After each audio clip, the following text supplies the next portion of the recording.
Do you want to text them and test? Hello to our people who are joining us online for services. We're just checking to make sure the microphone is on and working, so give us 1 second.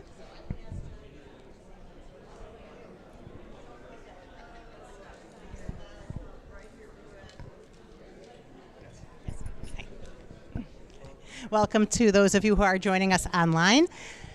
As we prepare for our services, I'm Rabbi Lauren Werber, and I'm thrilled to be helping to lead our Rosh Hashanah services this evening. I want to go over just a few things with you in terms of how the service will be working for you. We are streaming from the sanctuary at Congregation Beth Adam in Cincinnati, and there are 3 different places where you may be seeing this, from Beth Adam's website, Beth Adam's Facebook page, or the Our Jewish Community's Facebook page. On all 3 of those platforms, it is possible for you to chat with one another. We want to give you a reminder to please be respectful of one another and remember that one of our values is creating an inclusive and welcoming environment for everyone. If our approach to Judaism doesn't speak to you, that's fine. It's not for everyone. And please feel free to leave and to find a different streaming service that would speak to you. A reminder that just as you wouldn't walk into a sanctuary and announce your displeasure with a service. We ask that same courtesy online, that you just quietly find something else if this service isn't working for you. But we hope that it does and that you'll find it meaningful. If you don't want to read the chat, you can move your cursor over and you can find a place where you can make the image full screen. If you do that, the chat will be hidden. If you believe you are experiencing technical problems, it is probably on your end. We have people watching the different streams to make sure they're working on our end. And if we have a problem on our end, we'll do our best to let you know that it's our issue. If you are having trouble, you might want to check your settings. Our stream is in high def, and that might be too much for your computer. So you can lower that in your own settings. Also with sound, you can turn sound up on your end. We'll set it in mid-range, but you can certainly control it for yourselves. And we hope you enjoy our services, you find them meaningful, and you like the experience. If so, please let people know on your social media that you're enjoying streaming services at Congregation Beth Adam. Please post and share with others. And if you choose to do so, donations are always welcome. You can go to bethadam.org, and on the homepage, you'll find a place to donate. For those of you who have joined us before, the service book is the same book you would have had in the past, so you don't need to download again or get a different book. We'll also post this service after it's over. We know we have some people in other time zones, and you can feel free to share with those people. Again, welcome. We're glad you're joining us, and we will be starting in just a few minutes. Shana Tova, a good year.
Or Lakeshore Drive, yeah, or the highway cutting through. But see, I tend to conceptualize stuff in parallel lines even when it's not.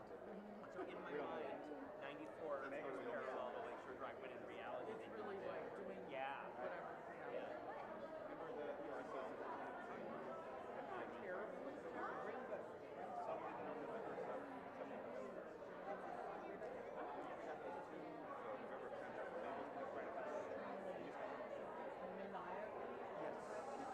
Yeah, so people drive like they're in a video game.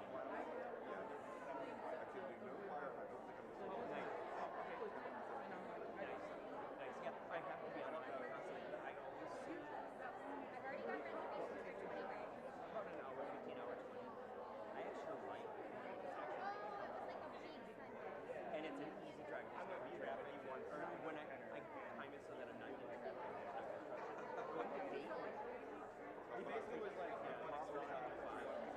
Well, I chose that. Yeah, but driving to date, which is only 45, 50 minutes away, is a nightmare. Driving to Lexington is really zero.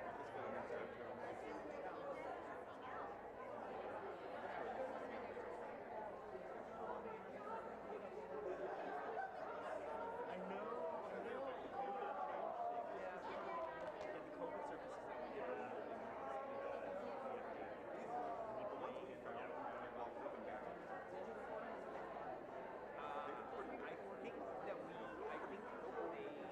I think it was both. I think it was simulcast and then also because we don't do peer-to-peer and no song.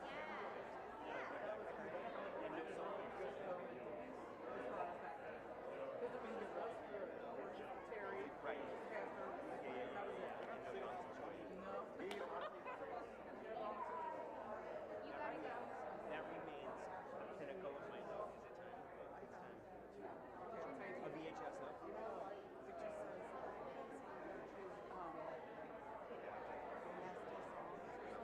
I have no idea. I think it might be some parody. Okay. But it's a VHS, so I can't watch it. I have a VHS player. Oh my god, I'm tired. Yeah. Okay. You know what? I have it for one VHS for your 50th Halloween trip. It was an 80s made for TV montage of Halloween that they played. And I was like, I have it. That's like a different one. It's so great. And it's out all year. And Image Chef Story is in it. There's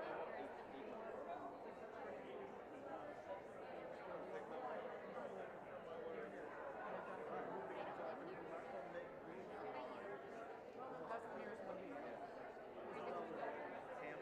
Where the comparison. It's one down there. I was going to say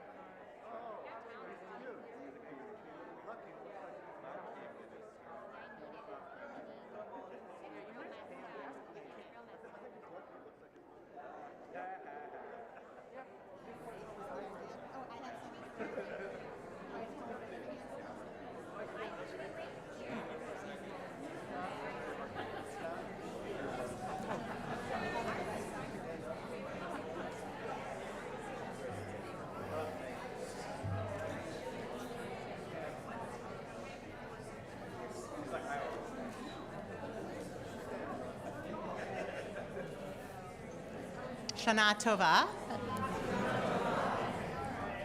That was good for the first words. We'll try once more as everybody realizes we're getting started. You can't hear? Is that better? Oh, okay. Shana Tova. Better? Thank you. I'm Rabbi Lauren Werber. I am so excited to be here to share in Rosh Hashanah in this new year and everything to come following with each of you. And Rabbi Bar and I are looking forward to leading those of you in the sanctuary and those of you online in our service this evening and throughout the High Holy Days. A reminder to turn off cell phones. Turn off cell phones if you want the best experience for yourself. You can silence cell phones if you're not as worried about your experience but want to take care of those around you, but at least silence them as we begin to focus ourselves here and now and at the introspection and the work of Rosh Hashanah. We begin with a story that I stumbled upon some years ago. A man stormed into the office of a local newspaper. So you know it's an old story because there was an office of the local newspaper. So he stormed into the office of the local newspaper and demanded to see the editor of the obituary section. When he got to her, he yelled at her, "Look at this article!" And he showed her the day's obituaries where he himself was listed. "You can see for yourself," he said, "that I am still very much alive. I demand an apology in tomorrow's paper." The editor thought for a moment, wanting to calm the man down, and then she answered, "Sir, I understand your frustration, but as a rule, we really don't like to make retractions. So I'll tell you what. We will include your name in the birth section of tomorrow's issue, and we'll give you, so to speak, a fresh start, a new beginning." Tonight, we receive that gift of a fresh start, of a new beginning, but only if we choose to accept it. As a new year begins, we begin to recreate ourselves as we reflect on who we have been in the past and who we hope to become in this new year with all of its many challenges. We begin on page 2 with "This is the opening of a new gate." This is the opening of a new gate, and the closing of another. This is the beginning of a new season, and the closing of another.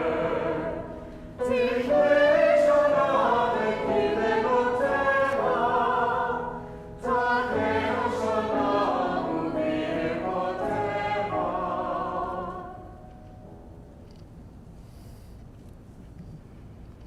How true those words, the Hebrew words especially, are this year for us. As our ancestors have done for thousands of years at this season, we now enter into a period of self-reflection. The Jewish people set this time apart from and above the routine of everyday life, so that this celebration would serve as an intense period of self-scrutiny. Every aspect of one's life was considered. Given momentum by the power of this tradition, we are compelled to do no less. This is the opening of a new path and the closing of another. This is the beginning of a new day and the closing of another. Declaration of the Kile Gotema, Takeo Shana Uvir Gotema. Comparing our past actions with our ideals cannot be a comfortable or painless effort. When we look at what we have done over the past year, we are at times heartened, at times humbled. Looking within, we may feel alone, and then looking up and seeing others, we realize we are not. The path of self-examination we each take throughout the high holidays is necessarily a private one, but not a solitary one. We can absorb strength from walking it as we do tonight in the company of friends. This is the opening of a new journey, and the closing of another. This is the beginning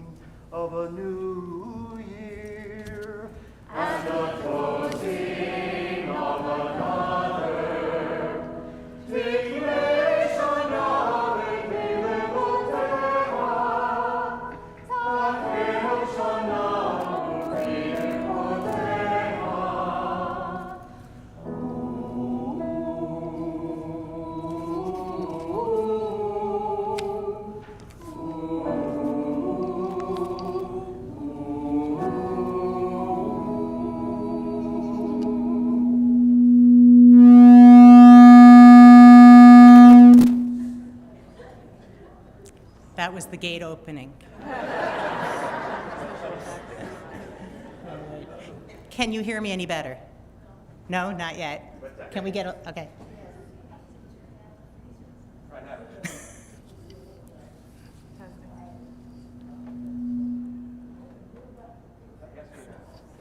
I'm usually pretty loud, so I don't think it's my voice. I think we just need to get the sound level a little better. That's better?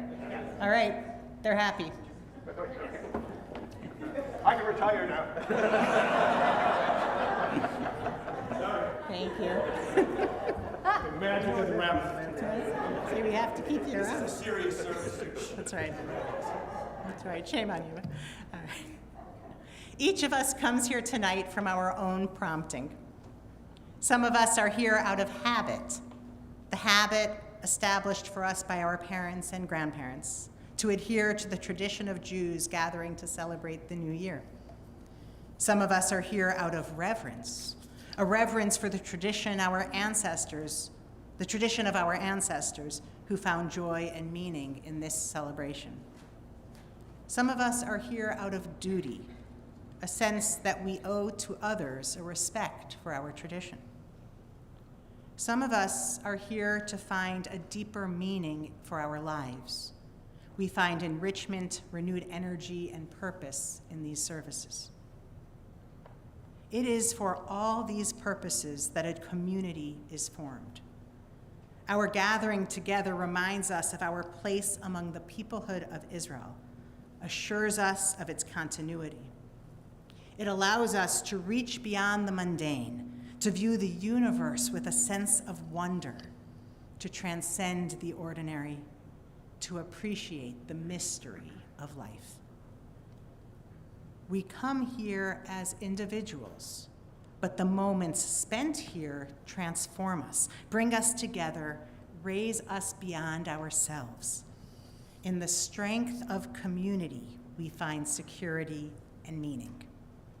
Without community, our lives as Jews, as humans, would be impoverished. Like a garden that offers shelter from the heat of day, a place of beauty and calm, so a congregation offers a place for spiritual refreshment and renewal. Hillel Omer, al tifrosh min hatzibor. Hillel taught, do not separate yourself from the community. And thus we ask ourselves, do I let myself feel a part of this community? Or do I hold myself aloof, protecting against engagement? Do I accept others who have chosen this community for themselves? Or do I define myself by excluding those I do not accept? Am I willing to make a commitment to my community? Or do I take no thought of return? Do I present myself as a member of the Jewish community? Or do I shrink from who I am, preferring to be anonymous? Am I willing to take action as a member of my community? Or do I sit passively, allowing others to act in my stead? And thus we ask ourselves at this time of self-reflection, have I been less than I can be? How good and how pleasant it is that people sit together. Hine matov. Please join us. That means all of you here. At home, you can join as well. If you're joining from afar, please join us in the singing of Hine matov. Hine matov u'manayim, shevet achim gam yachad. Hine matov u'manayim, shevet achim gam yachad. Hine matov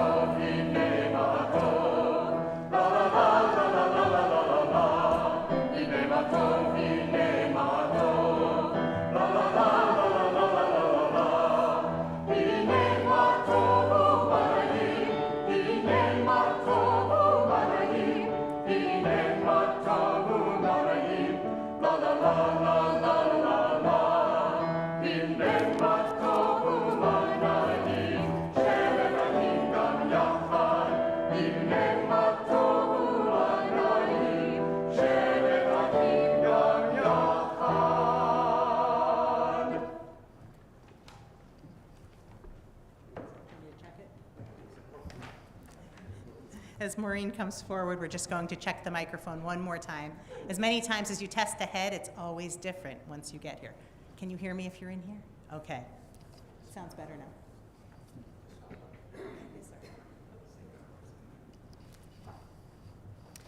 We live our lives as travelers on a journey, choosing among the many paths which lie before us. For some, it appears planned, the paths carefully marked, well-defined, often by others. For some, the journey flies in haphazard directions, starting, halting, changing directions, out of control. And for others, it is a challenge, beckoning toward growth, prodding our intellect, promising adventure. The way we make for ourselves is not easy. We have no reliable map, and our guides can be uncertain. Our lives are often filled with confusion and anxiety, difficult decisions, and regrettable mistakes. But still, we must chart our own way. Each year on Rosh Hashanah, we pause to assess our life's journey. We study the route we have chosen and challenge ourselves to continue to explore life's greater possibilities. We are here to review our past, to examine the paths we have taken. It is a time to reflect on the values we hold. We are here to ask ourselves essential questions about the nature of our lives. It is a time to honestly evaluate our actions. We are here to seek out new directions that promote greater dignity and self-respect. Rosh Hashanah provides an opportunity for change. We are here to begin a new path, one that enriches and strengthens the integrity of our lives. We are ready, for today is the beginning of a new year. Rosh Hashanah signifies the possibilities of our lives. We continue silently.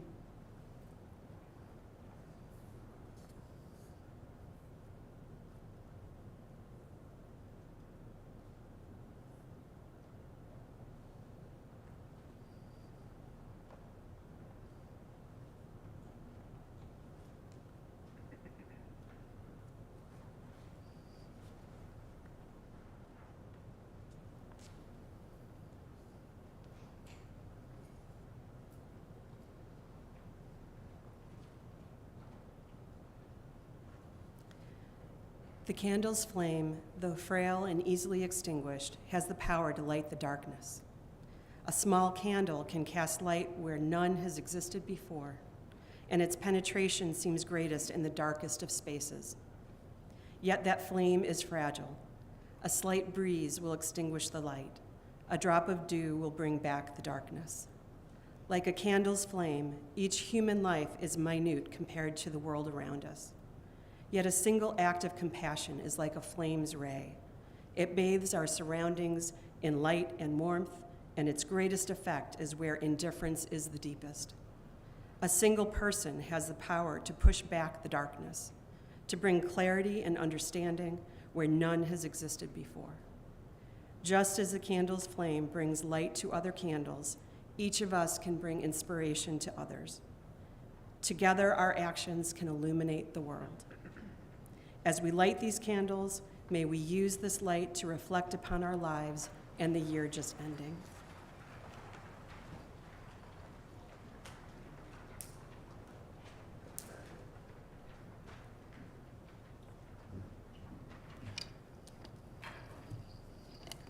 Baruch ha'or ba'olam. Blessed is the light within. Thank you. Baruch ha'or ba'adam. Blessed is the light within each person. Baruch ha'or b'yom tov. Blessed is the light of this season.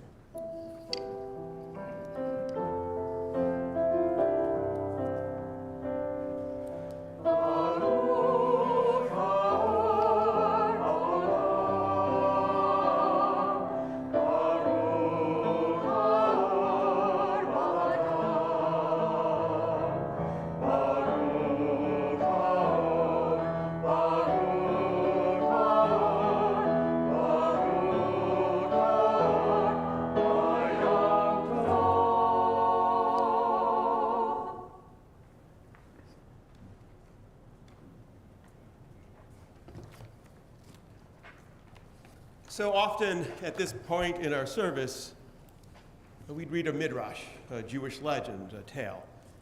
Rabbi Werber and I were talking the last couple of days about what's happening in Israel and how it is preoccupying and overwhelming and disturbing.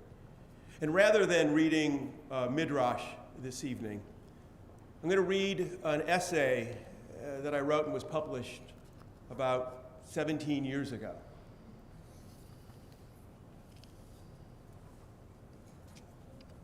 For some people, the first time they step off the plane onto the tarmac at Ben Gurion International Airport feels like coming home. Others say that the experience overwhelmed them and moved them to the depth of their being. The first time I stepped off a plane onto Israeli soil, I was tired, hot, and scared. Hot, it was late June. Tired, that's simple. It was a long flight and I was unable to sleep. Hot, it was late June. The black asphalt of the tarmac was as hot as the desert sun above my head. That's when you actually walked on the tarmac. Do you remember those years? Scared? Well, I was 20 years old, had never been away from home, and had just flown halfway around the world to a tiny country surrounded by hostile nations. As I looked around the tarmac, I was both excited and nervous. What have I gotten myself into? Would I survive a year in this country? Could I be successful in my studies? Was I up to the challenge? My mind raced, and for the first few weeks, I didn't know the answer to any of those questions. Gradually, I settled in, grew comfortable in my new home, excited by my studies, energized by the experiences. That year in Israel was transformative and significant for me. In my rabbinic studies, I was challenged to think about my values, my beliefs, my understanding of Judaism. Living in Israel, a place I knew only through film strips and books, I was gradually transformed from a stranger in a foreign land to a Jew comfortable in a homeland for my people. I came to value and appreciate the small nation more than I thought possible. I grew to love Jerusalem, the city I lived in, and came to know its smells and its sounds. No longer was it just a picture in some book. It was alive and it was remarkable. The past and the future slammed together with such intensity in that city that my ears and eyes would ring with wonder.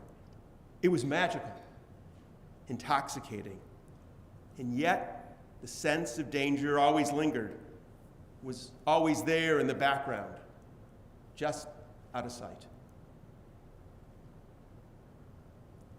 While I lived in Jerusalem, Yitzhak Rabin was the prime minister of Israel, and I frequently walked past his house to get to my apartment.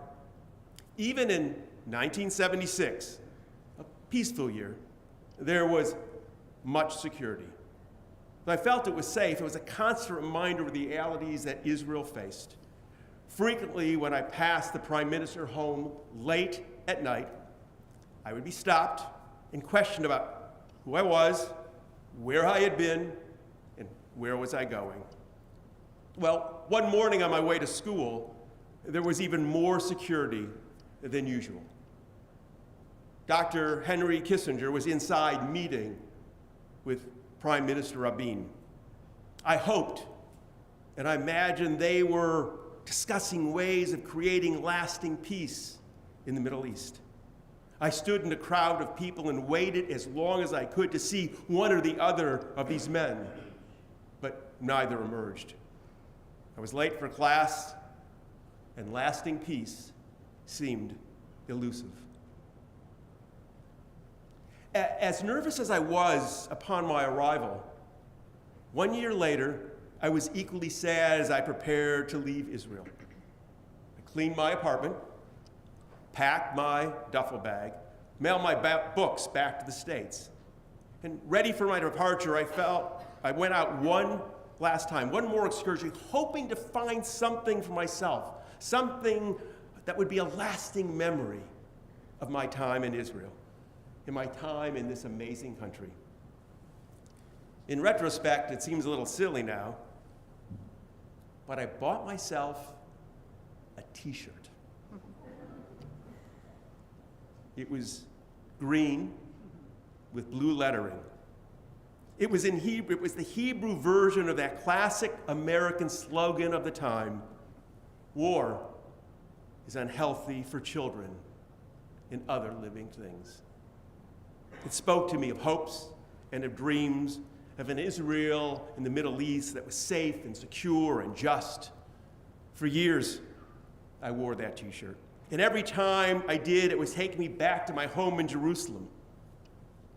Regrettably, the colors began to fade, and the t-shirt wore out long before its message had been realized. I hated throwing that t-shirt away. It was as if I was giving up on the words written there. Today, that t-shirt is a memory, and lasting peace still remains a dream.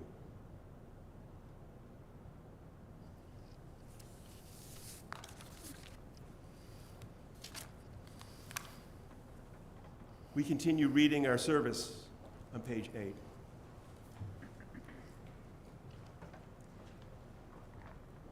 It is Rosh Hashanah. At this time, we commit ourselves to an inner search, measuring our deeds against our ideals, our accomplishments against our hopes, our realities against our dreams. We consider the hours we have spent in boredom, in dullness, in unsatisfying routine. We remember the cutting remarks, the coldness, the unconcern we have offered others. We reflect on our moments of fear, afraid to meet the challenges of life, clinging to repetition, the safety of the known. This is a time for truth, a time to respond to difficult questions. Have I accepted the challenge of new ideas, or do I cling blindly to the old? I hide in the safety and comfort of what I already know, afraid of what I may find. Have I responded honestly to others? Honesty calls me to engage. It demands that I accept the impact of my words, the gap between my intentions and my deeds. Have I put off important decisions? I know I must act, but I am overwhelmed by the consequences. Have I grown too sophisticated to be amazed by the universe? I must stop what I do out of habit so that I can experience life anew. Has my imagination become stale? I deny myself the freedom of my fantasies, the wonder of my mind. At this time of self-reflection, I stand in judgment. We use this time, this Rosh Hashanah, to reflect upon our past.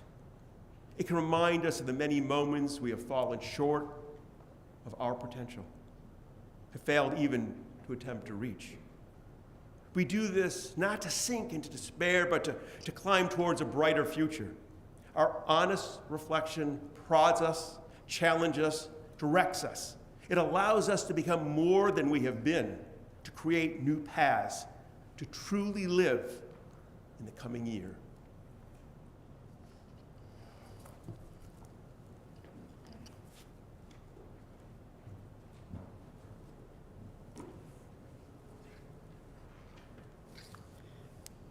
Thank you for the wisdom to figure out what needed to be said and what was best left unsaid, and for your words as we think of Israel at this time. I get to talk a little too.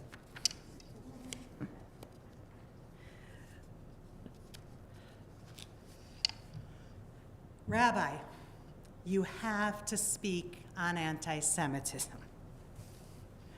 Over the past few years, I have heard this repeatedly as I have prepared for the High Holy Days.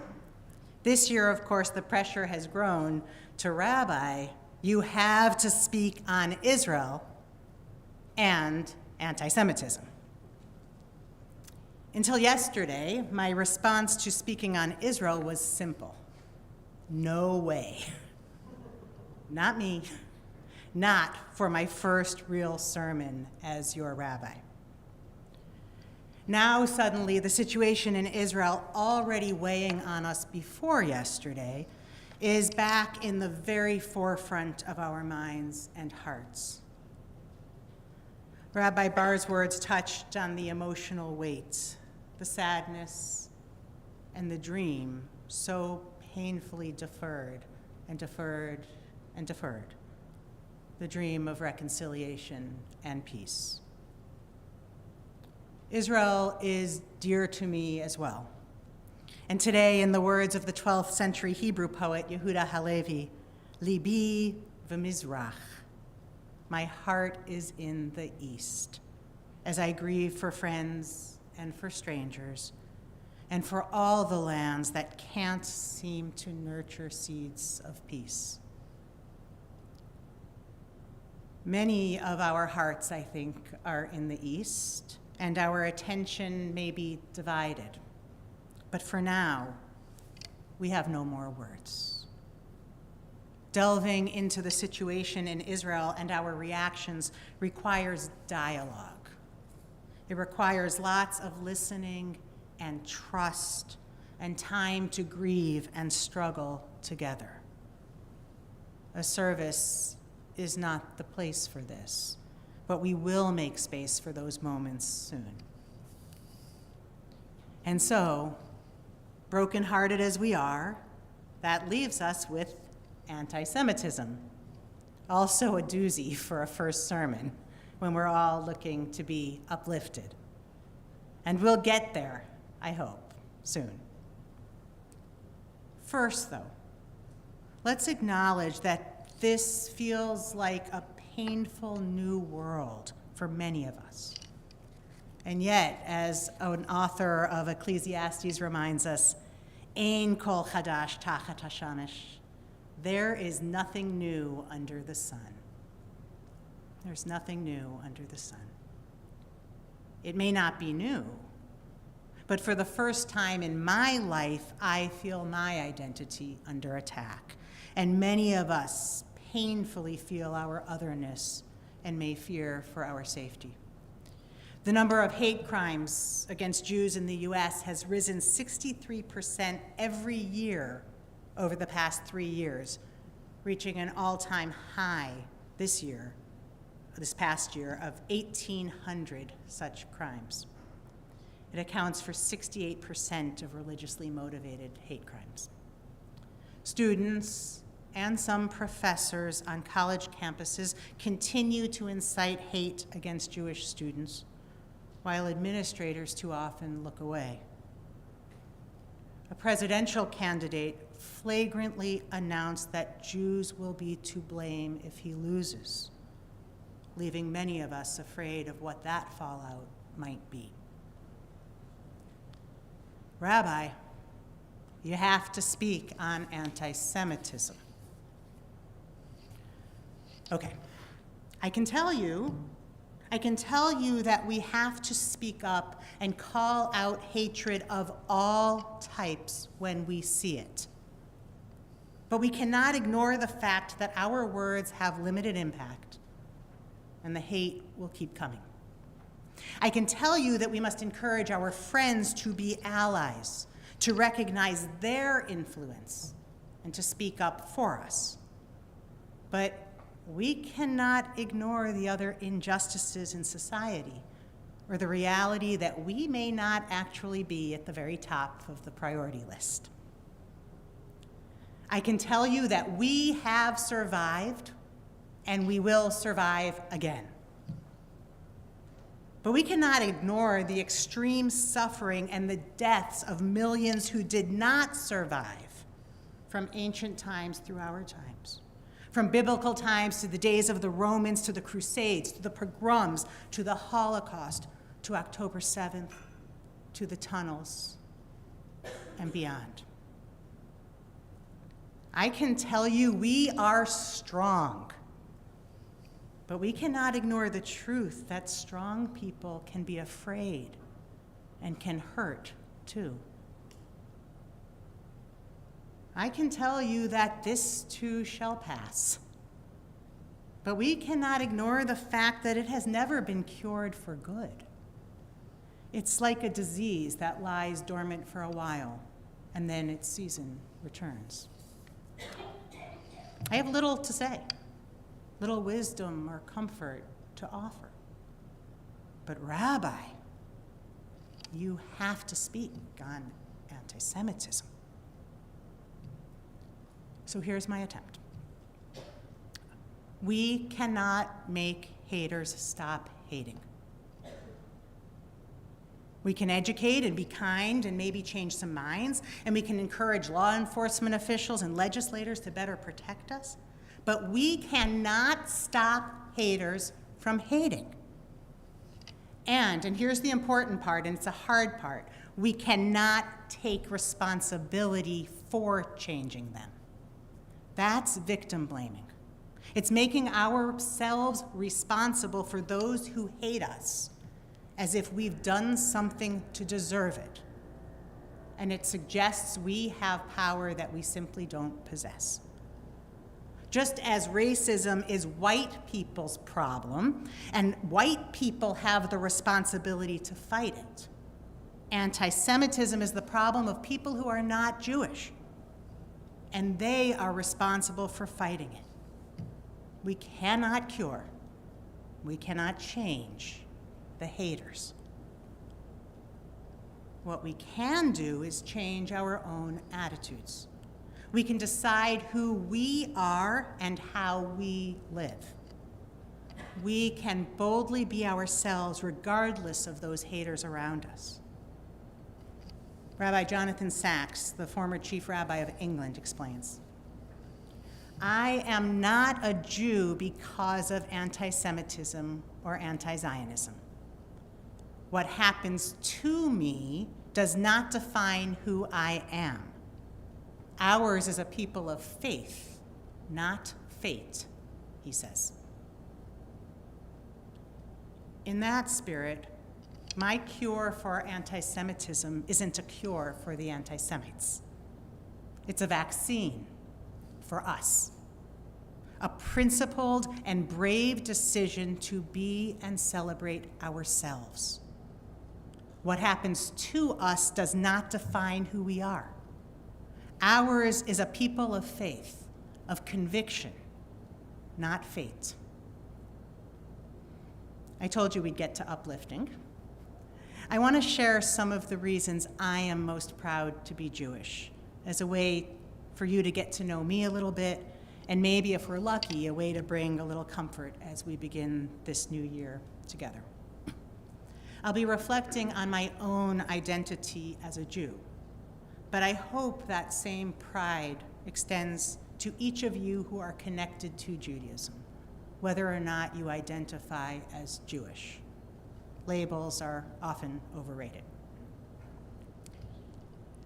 I am proud to be Jewish because my ancestors put the struggle for an ethical society at the center of the religion I inherited, perhaps for the first time in history, seeing all people of all backgrounds as worthy of dignity, opportunity, and compassion. I am proud because our very name, Yisrael, reminds us to continue the struggle with the mystery around us and with humanity in order to create a better world. Because the struggle means the questions matter as much as the answers, and doubt is sometimes more sacred than certainty. I am proud because we have elevated learning to the status of holy work, and we believe that knowledge and critical thinking create a path to improving ourselves and our society. And we've proven it through disproportionate contributions in the sciences, arts, government, and more. A friend who is a Holocaust survivor relates how her parents told her that no matter what happens, she should keep learning, keep reading, because the Nazis can take lots of things, but no one can ever take her knowledge. Beth Adam understands this well, having included discerning intellectual inquiry in our statement of core values. All right, this one's a little harder. We'll see if you can follow. I am proud to be Jewish because we look backwards and forwards, maybe in equal measure. We root ourselves in a mythic history as if we escaped slavery and stood at Sinai. Then we teach this mythic past to our children in order to create a future free of oppression and abounding in compassion. V'ahavta lo kamocha, we read. You shall love the stranger as yourself, for you were strangers in the land of Egypt. I'm proud because we have used our ancient story to help shape human values for the world. I'm proud because we also value the present. We live for now and for others with us now. We improve ourselves now. We don't wait. I'm proud because we have overcome so much, kindling light out of darkness for millennia. And we've done it while sustaining faith in the goodness of others.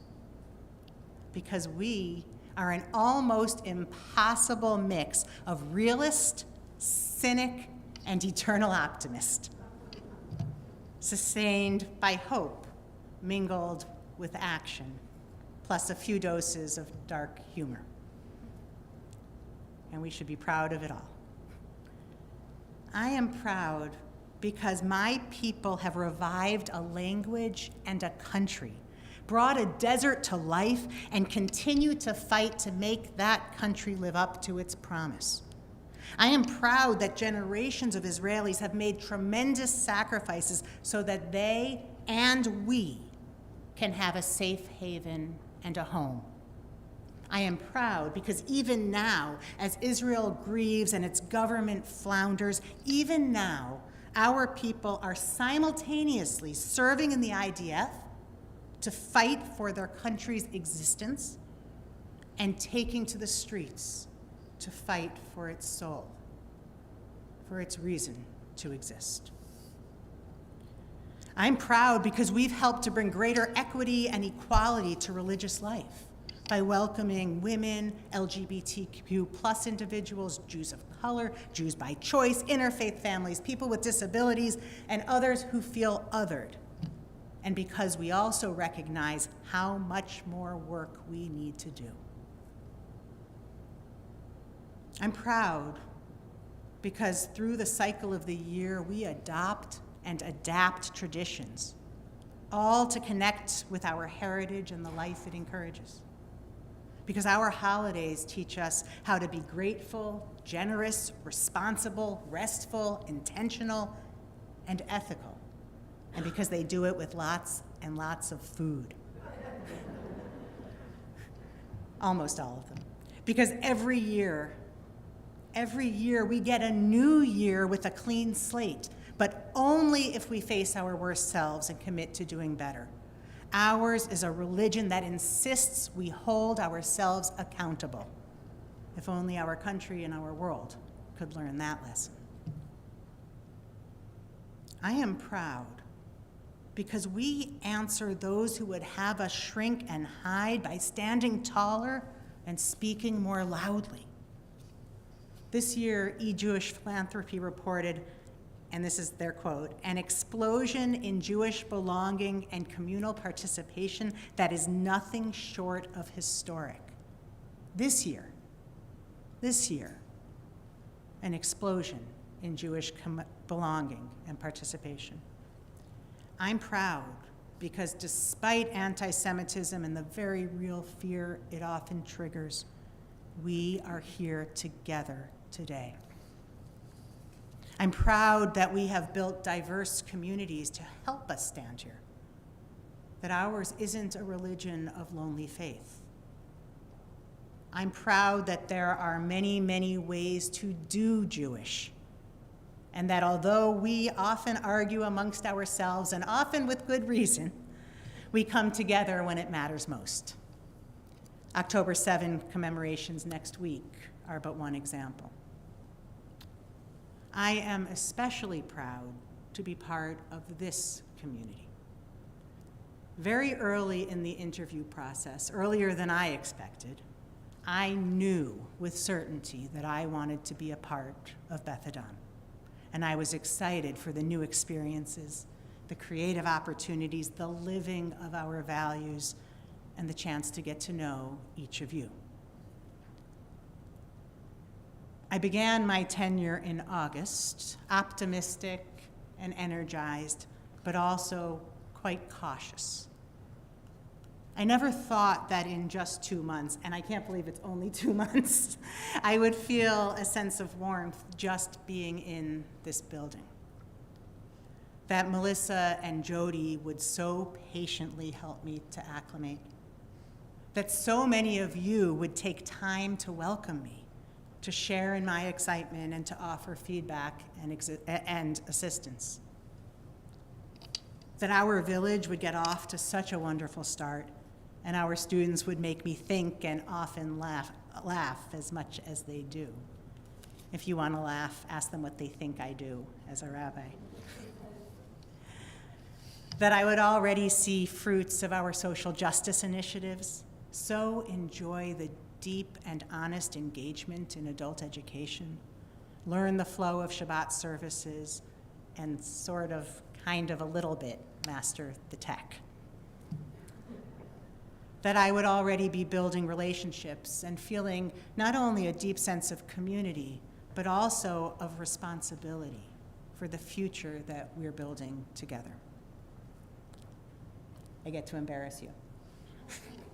That I would have a mentor and a friend in Rabbi Bar, who so generously and artfully, really artfully, shares his time, knowledge, wisdom, and knowledge and wisdom aren't the same thing, and support, while also stepping back in an expression of both humility and trust that is a priceless gift to me and also to the congregation. It can be daunting to follow any long-serving rabbi. But to follow Rabbi Bar, whose sweat and tears and restless nights and undying conviction built this place, almost literally, that would be insurmountable, if not for the grace, selflessness, and thoughtfulness with which you have embraced this transition. I am proud to be Jewish, and to be a rabbi in this place, with the example that Rabbi Bar has set and the values we live. I thank each of you for the opportunity to serve, and I look with joy to the promises of this new year together. My list could go on, but I think then you wouldn't grant me the opportunity of this new year together. And you get the idea. So now, it's your turn. What makes you proud to be part of Beth Adam and proud to be Jewish or connected to Judaism? More simply, what made you come here today? The answers you give matter deeply because they are your inoculation against anti-Semitism. We cannot stop the haters from hating, but we can fight the effects by loving ourselves. But Rabbi, you have to speak on anti-Semitism. What is there to say? Except that it exists along with bigotry of all types, that it comes at us, but it is not us, that it does not define us. And though it can hurt us, it cannot break us, as long as we know who we are. Ours is a religion of faith, of conviction, not fate. May our convictions and our pride in those convictions lead us toward a new year in which whatever storms rage around us, and I promise you there will be storms raging around us, we find peacefulness, courage, comfort, and hope for ourselves. And a year in which we can help others find those same blessings. For ours is a religion that cares for all people, even when times are hard for us. And that's something to be proud of. With pride and excitement and joy, yes, mingled as it is with sadness and grief and worry, I wish for each of you and for all people a Shana Tova, a good year. Ken Yehi Ritzonenu. May it be our will, and may we help to make it so.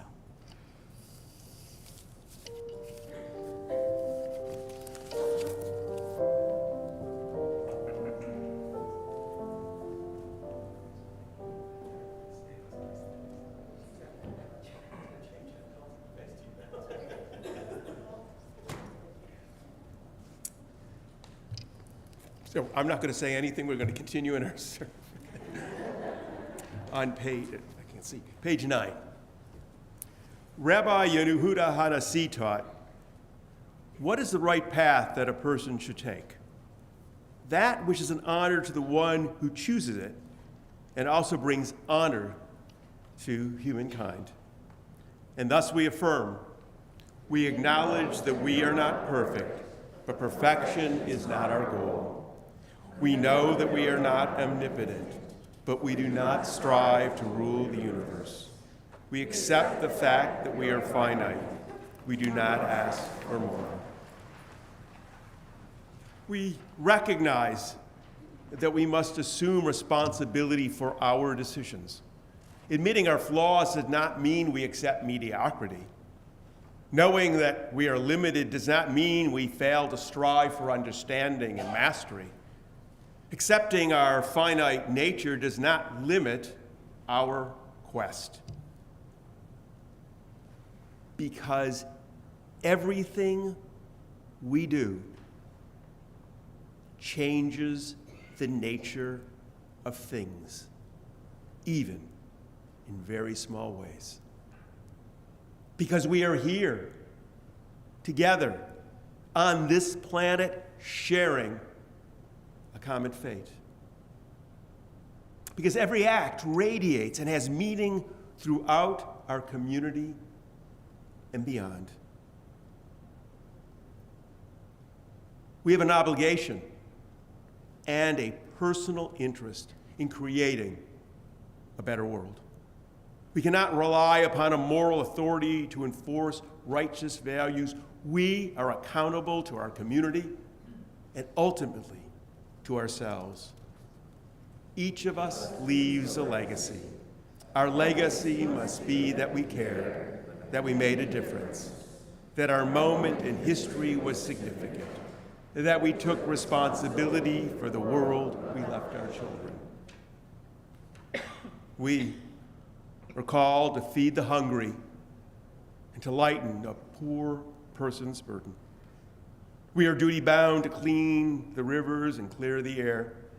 We are obliged to lessen pain and suffering and add to the compassion in our world.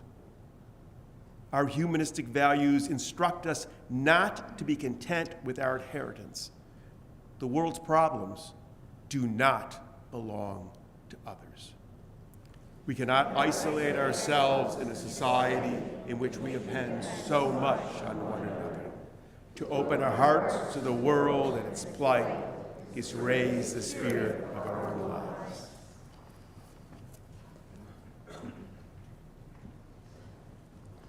Hu haya omer, lo alecha hamlacha ligmor, v'lo ata ben chorin lehibatel mimena. Rabbi Tarfon taught, "It is not up to you to complete the task, but neither are you free to desist from it."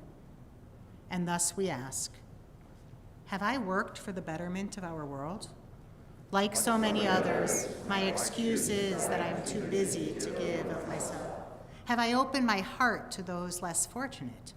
Sometimes I forget the luck of my circumstances and remain indifferent to the fate of others. Have I indulged in feelings of superiority? Ranking myself against others is my pleasure and my pain. Is my courage spent? Often I must reach deeply to find my confidence, my faith in myself. Have I been less than I can be? At this time of self-reflection, I stand in judgment.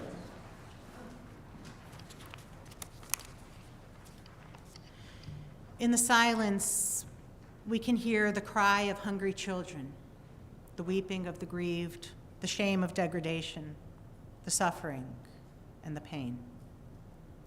In the silence, we can hear the anger of prejudice, the violence of mistrust, the curse of indifference, the lack of concern.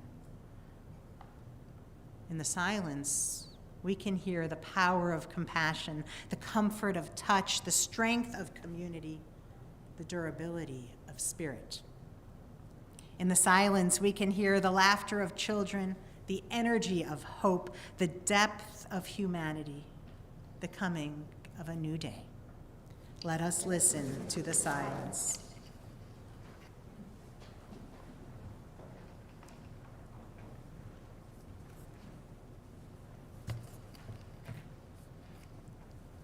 As we have done for countless generations at this time of year, we compare our present reality with our ideals, our actions with our aspirations. The cyclic arrival of a new year reminds us that while the movement of time is without boundaries, the limitations of the human mind leads us to see divisions, an hour, a day, a year. Sitting here and once more celebrating Rosh Hashanah, we become keenly aware that the measure of our own time has been shortened by another year. Faced by the reality of death, we are strengthened by the love and compassion of those we have known, of those who have helped shape our lives. The old year is finished. It is part of the past, can never be changed. The gifts of our ancestors given across the span of the years are ours to savor. The gifts we offer the future are the choices we make today. For those who wish at this time, we'd like to rise and recall those, the memories of whose death occur at this time. We pause to think about those who have died as a result of war, terror, violence, genocide, neglect. We think about those who died defending the principles of peace, justice, and democracy. We think about those who came before us, who helped bring us to this place, whose journeys brought us to this time, who informed our lives and shaped who we are. We think about those who we loved and those who have loved us. We think about all those who have touched our lives and are no longer among the living. Think about those who have no one to recall them this night. Think about those who no longer walk among us. Ein b'dei hamavet hakoach la'korma sh'tavun b'lev. Death cannot take that which is locked in our hearts. With our tears and our sorrow, we remember. With our courage and our strength, we do not forget. Acts of kindness, deeds of courage will remain. Beauty created, wisdom shared is not lost. With our tears and our sorrow, we remember. Im dama'ot be'enenu, be'et evlenu, nishmor al zecher achuvenu. With our tears in our sorrow, we remember.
Please be seated.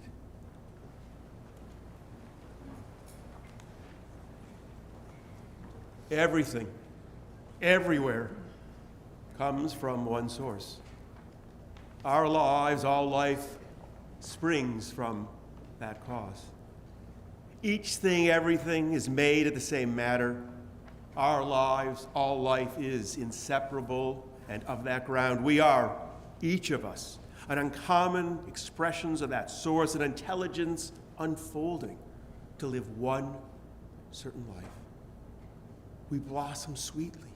Opening with the sunlight, we spread our wings and rise with the breeze.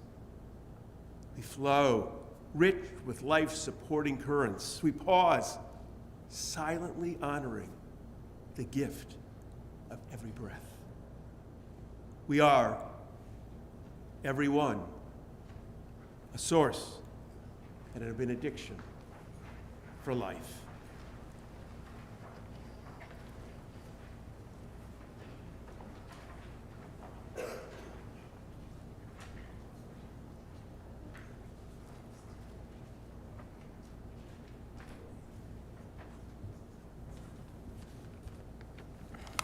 Shana Tova. For those who don't know, I'm Sam Cooper, President of the Board of Beth Adam, and I want to take a moment to welcome each of you, both in person and online. The new year is always a time of transition, and even more so for our congregation this year. I want to first give a thank you to Rabbi Barr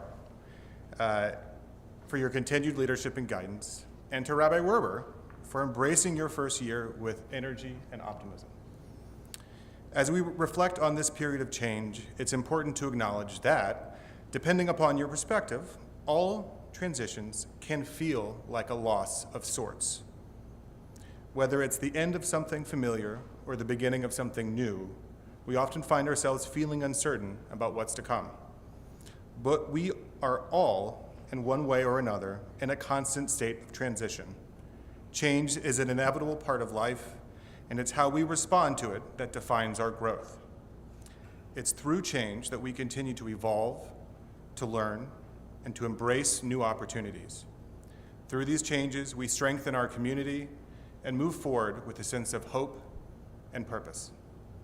Thank you again to Rabbi Werber for guiding us through this transition. We look forward to the continued journey ahead. And now for some announcements. Very short this year. The B'nai Mitzvah group is doing a food drive through the high holidays, so please pay attention to the handout on your chair. Population is in desperate need, as for those who don't know. And then the only other announcement is there's a celebration of welcome for Rabbi Werber that's coming up on November 15th at 7:30 p.m., and we need you to RSVP. So please RSVP to Melissa Weiss. Thank you very much.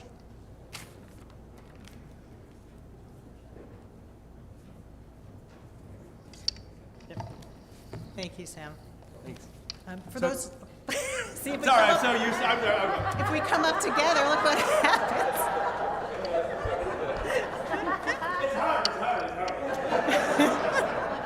It's extra funny because of our color coding.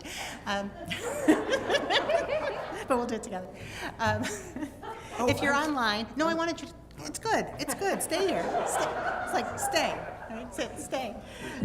If you're online, we encourage you also to find a food pantry or a soup kitchen near you and to donate. The need is extremely great this year and for the past few years. But please, if you're here, we hope you'll join ours. If you're joining us elsewhere, please do that. I'd love to celebrate with you in November, so I hope that you'll RSVP to that. And one other additional note, we've had a couple of adult education classes preparing for the High Holy Days, but we left some loose ends. So I am trying to figure out if I have enough advice to move us forward on those loose ends. So please continue to come to Adult Ed, and we'll try to continue that conversation. If you haven't come yet, you'll catch on. It'll be okay. But Do you have not this anything else? Sunday. But not this Sunday. There's 2 Sundays off. Yes. the When high the time holidays. comes, yes. And I'm not supposed to be up here right now. You apparently. are supposed to. Anything else to add? I was not. Stay. It's good. I said I wanted to do the blessing at the end with Rabbi Bar. You can do this too. We're on page 16. You're hilarious.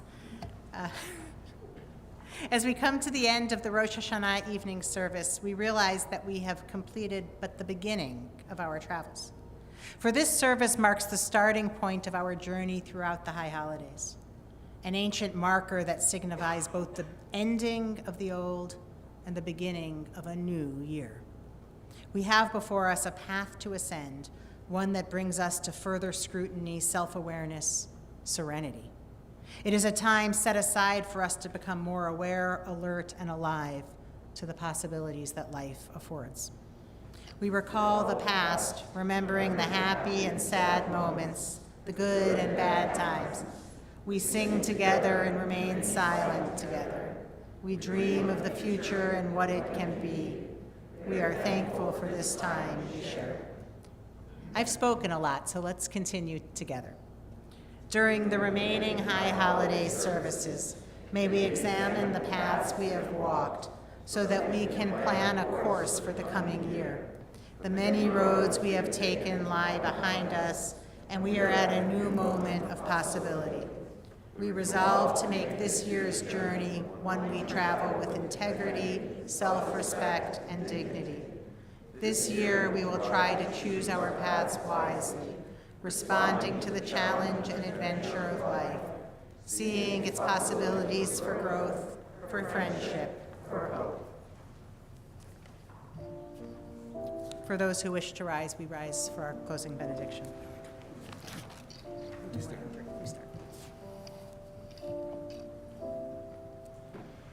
Can you hear? Can you hear?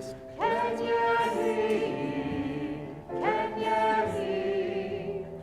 Can you hear? May we know blessings those who are near. May we know blessings those who are far. May the new year bring its goodness to everyone soon, wherever they are. May we know blessings through the day. May we know blessings through the night. May health be for our children, and all things soon be right. May we know blessings in our comings, and may we know blessings when we depart. May we begin this new year with peace and wisdom in each heart. Can you heed?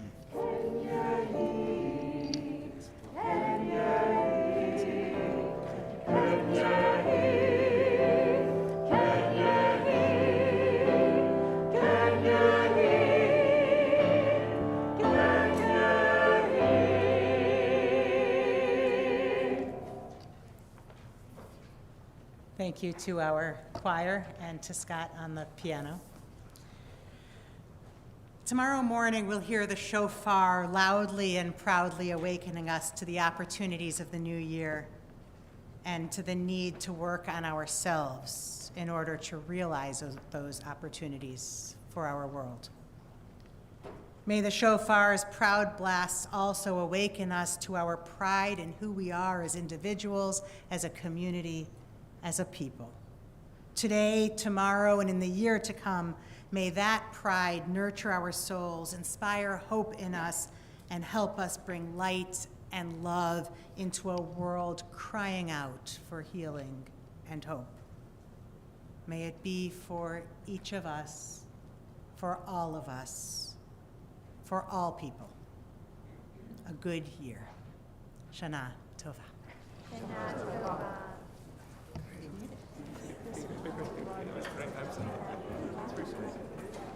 It's true. You've made it very easy. Most